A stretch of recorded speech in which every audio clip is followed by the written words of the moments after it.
All right, let's talk about the future of energy. We're all looking for that holy grail, limitless, clean power. Well, it turns out France may have just taken a massive step forward. We're talking about a new world record that gets us that much closer to, literally, building a star on Earth. So, what exactly did they pull off? I mean, just think about that for a second. What if we could actually harness the power of the sun, right here? It sounds like something straight out of science fiction, but this isn't a movie plot. It's the very real, very ambitious goal of nuclear fusion research. So, what's the big idea behind fusion? Well, when you boil it all down, the dream is both simple and honestly, just incredible. To safely replicate the power source of a star here on our own planet. The goal? To generate massive amounts of clean energy and, maybe, solve our energy problems for good. But here's the catch. This isn't just about creating a giant flash of energy in a lab somewhere. Nope. The real challenge, the true holy grail for engineers, is building an actual power plant that can run steadily, day in and day out, without a hitch. It's all about stability and endurance. And that right there, is why this latest news is such a huge deal. A team in France just pushed that dream of a stable, long-running fusion reactor one giant step closer to becoming a reality. There it is, 22 minutes. A French reactor called West managed to keep a fusion reaction going for more than 20 minutes straight. Now, I know what you might be thinking. 22 minutes? I can't even finish an episode of my favorite show in that time. But you have to understand, in the world of fusion research, where experiments often last for just a few seconds, 22 minutes is an absolute eternity. This is a massive win. And hey, you don't have to take my word for it. The director of the whole project called it a key technological milestone. Why? Because this proves we can't just create these unbelievably hot extreme conditions, we can actually control them for a long time. And for a future power plant you can plug into the grid, that control is everything. Okay, so let's get into the how. I mean, how in the world do you hold something that's hotter than the surface of the sun?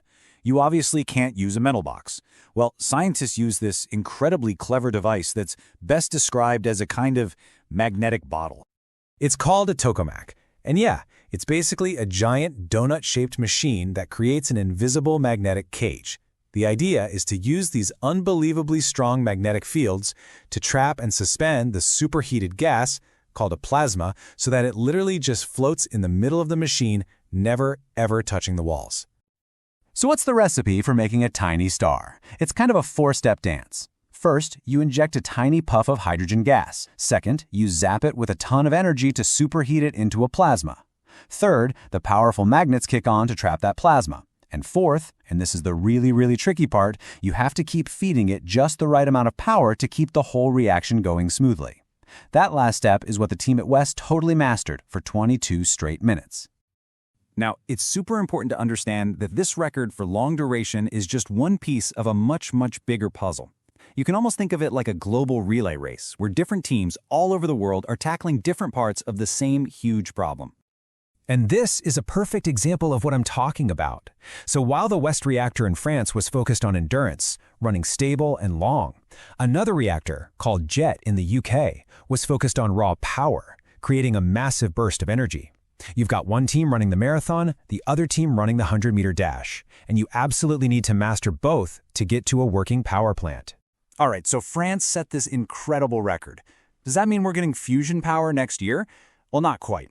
So what's actually next? What are the final hurdles we still need to jump over to get from these experiments to an actual power plant? There are still a few major challenges on the board. The biggest one is called net energy gain. Basically, we've got to get more energy out of the reaction than we put in to start it. Sounds simple, but it's incredibly difficult. We also need materials that can handle these insane conditions for years on end. West, for example, uses tungsten walls because its melting point is off the charts. And finally, you have to wrap it all up into a system that's safe, reliable, and repeatable, just like any other power station. And here's the really cool part. None of this is happening in a silo. All the data from this 22-minute run is incredibly valuable. It's going to directly help the engineers who are building and will operate ITER, which is basically the next generation, world's biggest tokamak, also being built in France. Every single success like this one helps the entire global effort move forward. Okay, so I know what some of you are probably thinking. What about the waste? It's a really fair question. So, unlike current nuclear fission plants, fusion doesn't create that long-lived radioactive waste. But, and this is important, the intense process can make the metal parts of the reactor itself radioactive. These activated components have to be stored safely afterwards, but for a much, much shorter time. It's a totally different kind of problem, and it's an engineering challenge we know how to handle. So when you step back and look at the big picture, it's clear what's happening. Every one of these records, whether it's for running a long time or creating a huge burst of power, is another critical proof of concept. They show us, step by step, that we really are learning how to contain and control a star. We're building the foundation for what could be our energy future. So yeah, 22 minutes. It's a new benchmark, a huge step, and it just leaves you with that one big, exciting question, right? How many more steps like this will it take until we're not measuring these fusion runs in minutes, but in years, powering our homes, our cities, for a lifetime? It's a future that, with every broken record, gets just a little bit closer.